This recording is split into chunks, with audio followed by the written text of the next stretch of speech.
Welcome to another video, and today I'm going to be talking you through my top 5 frustrations with this controller. This is the Pioneer DJ DDJ FLX-4 or FLX-4.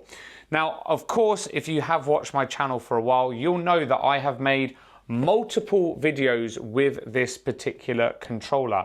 And just to make things very, very clear, I don't think this is a bad product. In fact, I think it is a brilliant product, okay? If you are a brand new DJ looking to get into the world of DJing and this is your first ever controller, you're going to have a lot of fun with this device.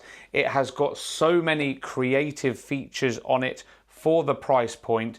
Or if you own another controller that's a bit more expensive and you want a backup device, then this is a great option. So I'm not here to say today that this is suddenly a bad option to buy. It's absolutely, completely the opposite. But of course, with every purchase that you make, it has benefits, and of course, it's going to have drawbacks. Nothing is perfect, and the same goes for this particular controller. So I wanted to talk you through my top 5 frustrations. These are really just things you ought to be aware of if perhaps you are looking to buy this, and just things to consider really. So that's enough of me talking. Let's jump on and let's get straight into it. Here we go then. I have got the FLX-4 all set up here. CDJs are underneath, so hopefully you can see everything okay. I am also filming on an evening, so hopefully the lighting is all right as well. It looks okay in the camera screen anyways. Frustration number 1 then, and that is the overall build quality. The FLX-4 comes with a completely plastic finish, and to be quite honest, it doesn't really surprise me at this price point. This is, of course, an entry-level controller. I wasn't expecting a more premium finish, but the reason why I've included it in my frustrations is I just feel that with this plastic finish, they could have done a little bit more with it. I would actually argue and say that the Pioneer DDJ 400, the model before this came out, so the predecessor, whilst an all plastic finish, actually had a slightly better finish. The texture on the decks and the mixer, there was a bit of variance there, so it created a nice bit of separation. And I don't know, the overall look and feel of the DDJ 400, despite being fully plastic, felt a little bit more premium than this FLX-4. This has got like the rounded corners and things, but I don't know, I preferred the finish to the DDJ 400 despite also being completely plastic. It is very lightweight and it is not the most rugged, so do bear that in mind. You're going to have to be fairly delicate with it when you are moving it around from venue to venue. Definitely don't put anything on top of this when you are transporting it unless it is in a very rugged flight case. On to frustration number 2 then, and this is a particular feature on the controller, and that is the size of the tempo slider. It's pretty short, which means you're going to have to be very, very precise with your movements, particularly if you like a tempo range that's probably greater than plus or minus 10.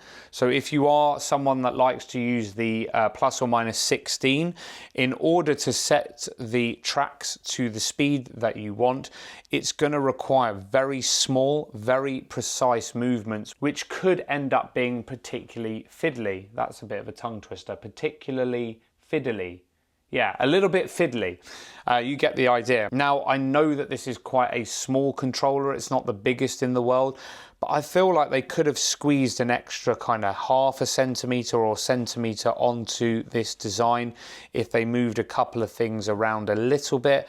But yes, you will get used to it, but it is a little bit frustrating. I certainly don't go above plus or minus 10, that particular range on this device, and most of the time I actually have it set on plus or minus 6 to get the most amount of travel between each sort of speed increment. On to frustration number 3, and that is all to do with the microphone controls. Now, this has actually got an improvement on the DDJ 400, the predecessor, because on the actual mixer plate, we do have a mic level dial, which is good. You can control the volume.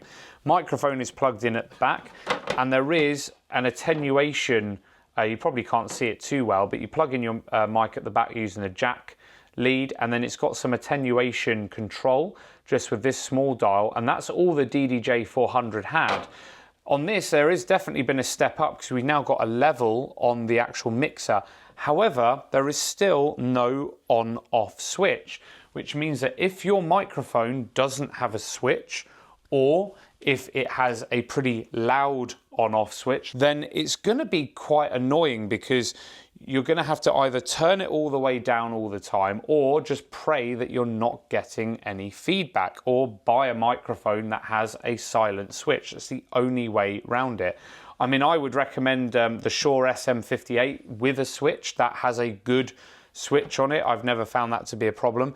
But yeah, to get the level right, if you're turning it down all the way to sort of nothing and then having to turn it all the way back up and you're working out what the level is, it just could be a little bit frustrating. So I do think a little on-off switch here would be a very, very helpful addition, and I really don't think it's too much to ask. But yeah, that's my frustration number 3. On to frustration number 4, and this is probably quite a picky thing. It's probably quite minor, but it is to do with the performance pads. Now, the performance pads are good. There's 8 of them, like most other controllers. There's a good range of features on the performance pads. In fact, I've got a video dedicated to the performance pad modes. If you want to check that out, it's down in the description down below. But my frustration is the clickiness to them. These are, rather than like pads, so to speak, like what you get on other controllers, they're more like just buttons. Now, other controllers that I've used have got the performance pads, but they don't click. You kind of just sort of hit them almost like an electronic drumming machine. I don't know. I'm just not a big fan of them. It was exactly the same on the DDJ 400 as well, and they do everything perfectly. I wish they were just more, I don't know, a bit more heavy duty. And then just to round things off, my 5th frustration with this controller is actually on the back of this device, and it is actually, let me just move the camera up a bit. There we go.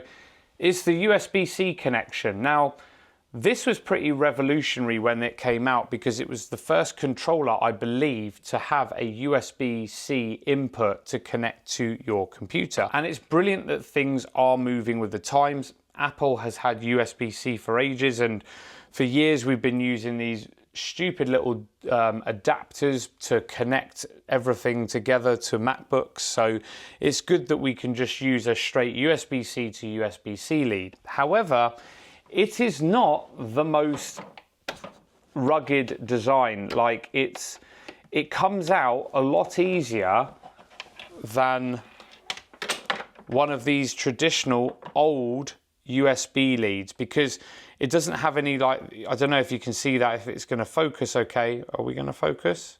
On the old USB leads, you had like these little notches on the sides. I'm sure you cannot see that, but it has these little notches, and it just felt a little bit more robust. So say, for example, if someone yanked on your cable, you're probably just going to pull the controller away, but the music would still be playing.